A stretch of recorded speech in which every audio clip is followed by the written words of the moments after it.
Welcome back to our channel. Before we dive into yet another fascinating and mysterious stories, I would like to invite you to watch, to like, and subscribe to the channel. Also activate the notification sound. Today, we explore a unique story of how the richest and wisest man in history lost his soul.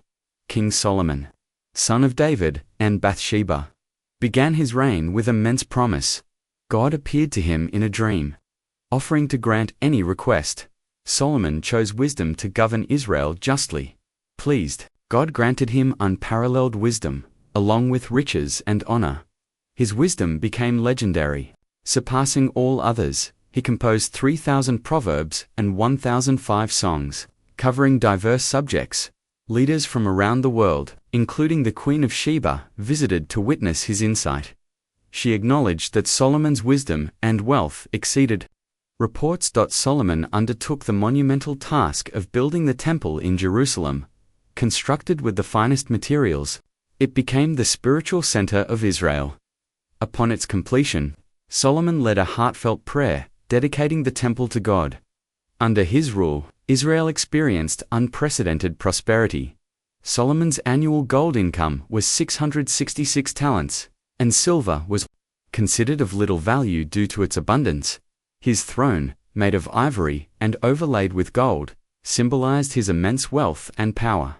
However, Solomon's alliances through marriages led to his spiritual downfall. He loved many foreign women, including Moabites, Ammonites, Edomites, Sidonians, and Hittites, nations about which the Lord had warned Israel. These relationships turned his heart toward other gods. He built high places for idols like Chemosh and Molech, doing evil in the Lord's sight. God became angry with Solomon for his disobedience, and foretold the division of his kingdom after his death. Despite his wisdom, Solomon's later years were marked by regret and spiritual ruin. His writings in Ecclesiastes reflect a man who found worldly pursuits meaningless, concluding that fearing God and keeping his commandments is the whole duty of man. Solomon's life serves as a cautionary tale. Even the wisest can fall into folly when they turn away from God's path. His story urges us to remain vigilant, prioritize our spiritual commitments, and avoid the pitfalls of pride and temptation. Solomon had everything: wisdom, wealth, power, peace. But something shifted. Slowly, quietly, deeply. He began to love the gifts more than the giver. He married 4 alliances. Not for love, he welcomed wives from nations God warned against. Not 1, not 10, but hundreds. 700 wives, 300 concubines. Many of them worshipped false gods, and Solomon built altars for them, not just for diplomacy, but because his heart turned. He no longer walked with God like he used to. He bowed to idols. He sacrificed to foreign gods. He allowed the sound of worship to fade in the temple he built. While incense rose to false gods on nearby hills, God warned him, clearly, directly. If you turn away, your kingdom will be torn from you. But Solomon kept going. The wisest man in the world couldn't see he was becoming a fool. He was distracted, numb, lost. He tried to fill the emptiness with palaces, with gardens, with singers, servants, entertainers, with laughter, with wine, with women. He built bigger, collected more. He chased pleasure, but peace never came back. He wrote down his thoughts in a book we now call Ecclesiastes, and it begins with a haunting phrase: meaningless, meaningless, everything is meaningless. This wasn't the voice of a poor man. This was a king, a man who had lived everyone's dream, and still woke up empty. He had the throne, but he lost his soul. He had the crown, but not the joy. He could command anyone, but couldn't command peace. Within, he could solve disputes for others, but not the conflict in his heart. So he started writing, not for the people, but maybe for himself. He tested everything life could offer. He looked for purpose in pleasure. He found none. He tried achievement, success, fame. They left him cold. He chased wisdom again, books, thoughts, ideas, but even wisdom, he said, brought grief. He tried hard work, but asked, What's the point if I die and someone else enjoys it? He saw injustice in the world. Oppression, greed, envy, and he asked, where is God in all this? He walked through the halls of his palace, gold on the walls, silver in the cupboards, but silence in his soul. The music had stopped. He had built everything, and now questioned if any of it mattered. But deep in that darkness, Solomon saw one glimmer of light, one truth that shined brighter than all his gold. One line that stands like a lighthouse in a storm: fear God. Keep his commandments. This is the whole duty of man. After everything, he realized we're not made to chase the world. We're made to walk with God. Solomon's last words in Ecclesiastes weren't bitter. They were a warning, a plea, a man who had everything, begging us not to repeat his mistake. He saw it too late. But maybe we don't have to. Maybe we can learn from the man who saw it and still ended up saying, I missed what matters most. This wasn't just Solomon's story. This is the human story. It's your story, my story. Because we chase things too. We crave success. We chase attention, followers, fame. We want more money, more comfort. But what happens when we get it all? If we don't have God, we end up like Solomon, tired, empty, wondering, what was it all for? Solomon's life teaches us something sacred. It's not about how you start, it's about how you finish. And he didn't finish well, not because God failed him, but because he drifted, one small compromise at a time. He let go of God and grabbed everything else and still found himself alone. That's the danger. Success can become a trap. Blessings can become idols. Wisdom can lead to pride, and pride blinds us. So here's the truth. The story of Solomon is not about a fall. It's about forgetting who gave him everything. He forgot God's voice. He ignored God's commands. And slowly, the glory faded. But you and I, we still have a choice. We can remember, we can return. We can stop chasing shadows and start chasing light. We don't need to build temples of stone. We need to build hearts that welcome God again, because real wisdom isn't about knowing everything. It's about knowing the one who knows all. God didn't want Solomon's buildings. He wanted Solomon's heart. He wants yours to right now. Even if you've drifted, even if you feel far, even if you're tired like Solomon, God is still near. The lesson from Solomon's life: don't wait until the end to remember the beginning. Don't build an empire and lose your soul. Don't trade eternity for temporary treasures. Solomon speaks across time to the ambitious, the successful, the tired. He says, I had it all, and I lost the only thing that matters. So listen to him. He lived the dream so you could avoid the nightmare. Choose wisely. Choose now. Solomon didn't lose everything in a day. It happened over years. One compromise at a time. One decision here. One excuse there. He didn't wake up wicked. He drifted, little by little. He walked away from the God who gave him everything. It started with foreign wives, then altars to their gods, then sacrifices, and before he knew ethos was no longer leading Israel in worship. He was letting Israel fall. The people saw their king doing it, so they followed. They worshipped false gods. 2. They forgot the commandments. They forgot the temple. They forgot the one who delivered them from Egypt, and God held Solomon responsible, because he was the leader. He had the wisdom, he had the voice, but he used it for the wrong things. He didn't correct the nation. He didn't repent right away.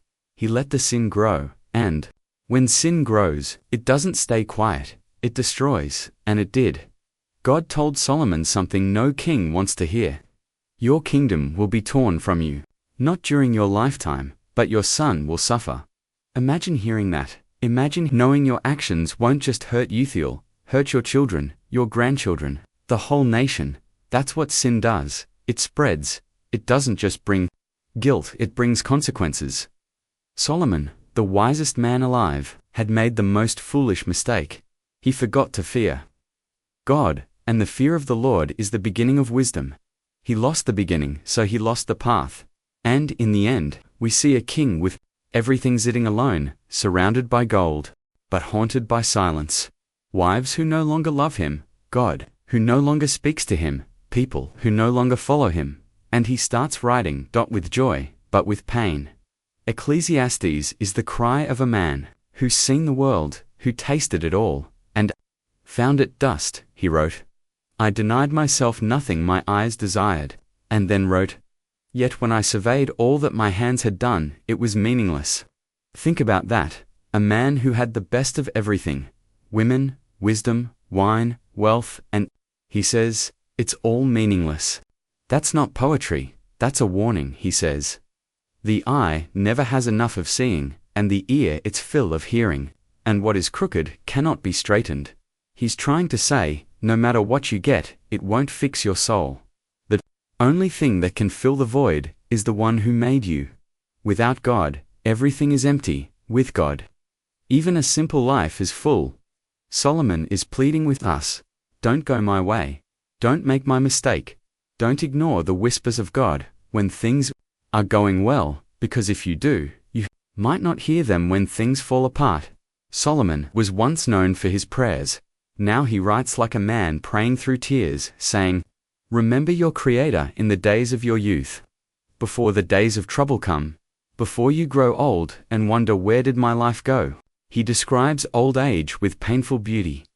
He says the keepers of the house tremble, the grinders cease because they are few, the windows grow dim, the doors are shut, and people rise at the sound of birds, though their songs grow faint. He's describing a body that's breaking down, a soul preparing to leave.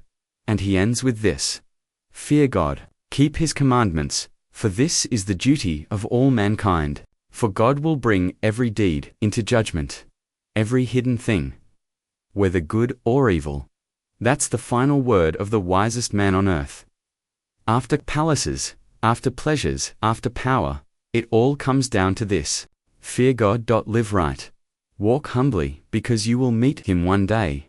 That's the real wisdom, not how many degrees you have, not how much you earn, not how famous you get, but how faithful you are. Faithfulness outlasts everything. Solomon forgot that.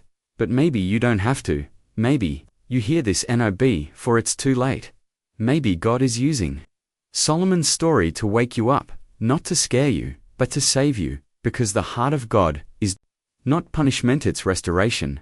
Even for someone like Solomon, even for someone like you, you don't need a throne to walk Solomon's path, you just need a heart that wanders, a soul that forgets. It starts small. A little pride, a little compromise, a little more time spent chasing dreams, and a little less time with God. You still believe in him. You still say you love him, but your actions start to drift, and soon, you're building things without him, living for things he never asked for, and like Solomon, you wake up one day and wonder, am I so tired? Why am I so empty? Why don't I feel close to God anymore? That's what happens when we lose our first love. We don't lose him in one big fall, we lose him step by step. And that's why Solomon's story matters today. It shows us where compromise leads, but it also shows us how to come back, because God didn't share Solomon's story to shame us. He shared it to save us, to show us the end of that road. To pull us back before we go too far. Solomon's wisdom didn't save him in the end, because wisdom without obedience is just knowledge. It's like knowing the truth but not living it. It's like holding a treasure map and never walking the path. So what do we do with Solomon's life? How do we take all his lessons and not waste them? Start with this. Ask yourself, what am I building? Am I building with God or without him? Am I chasing the kingdom or the king? Am I filling my life with stuff that shines on the outside but leaves me hollow inside? Because if you are, you're not alone. Solomon did too.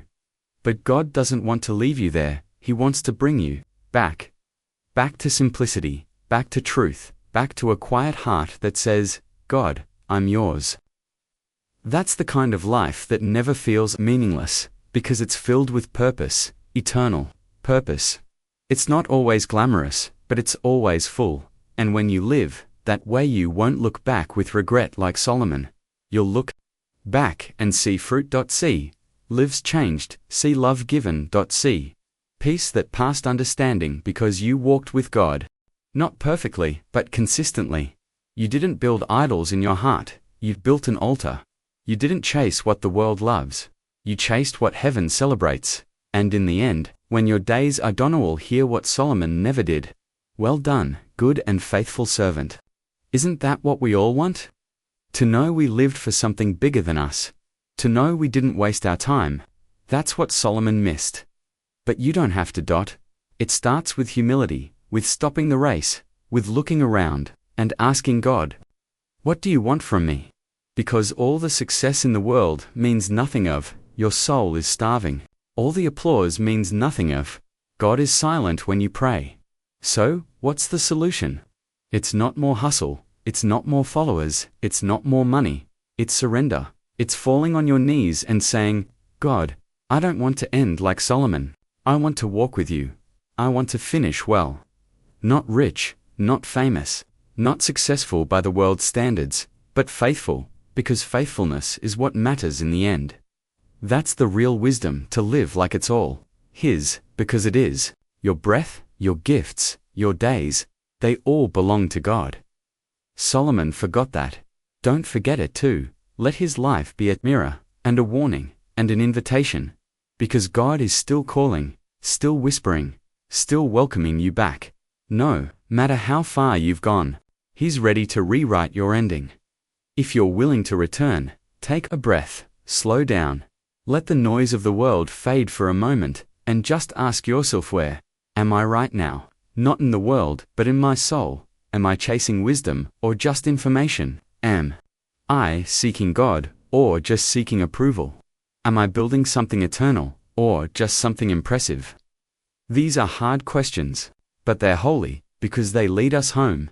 Solomon had all the answers, but he forgot to ask the right questions. He stopped searching his own heart.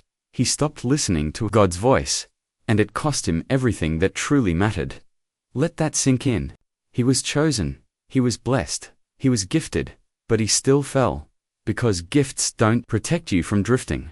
Only obedience does. Only love does. Only humility does.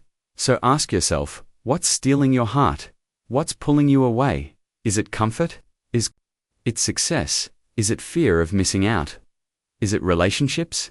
None of those are bad in themselves, but they become dangerous when they replace God, when they become your source, when they become your identity. That's what happened to Solomon. The blessings of God became more important to him than God himself. And when that happens, the blessings become burdens. The crown becomes heavy, the riches become chains. The throne becomes a prison. But here's the good news. You don't have to wear those chains. You don't have to carry that weight. You can choose a different way, right now, because God isn't looking for kings. He's looking for hearts. He's not impressed by thrones. He's moved by surrender, and He still takes broken story sand, makes them whole. Even if you've drifted, even if you've built idols, even if you've silenced His voice for years, it's not too late. If Solomon could speak to you right now, wouldn't talk about the gold, or the palaces, or the women.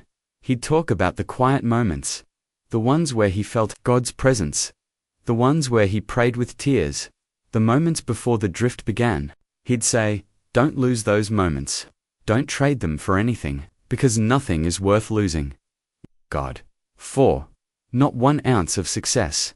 Not 1 thrill of pleasure. Not 1 dream without Him. Solomon had everything, and still ended up broken. Not because God abandoned him, but because he abandoned God. That's the hardest part. The fall was avoidable. The pain wasn't necessary. He could have stayed close, but pride got louder, and God grew quieter, until it was too late to undo it all. But you still have time. Time to listen, time to return, time to begin again, not with noise, but with silence. Not with power, but with surrender. Not with plans, but with prayer. God isn't done with your story, even if you've wandered, even if you feel unworthy, even if you've lived years without Him. He still wants you, not for what you can do, but for who you are. Because He made you. He knows your thoughts, He hears your cries, and He's ready to welcome you back. If you're ready to come home.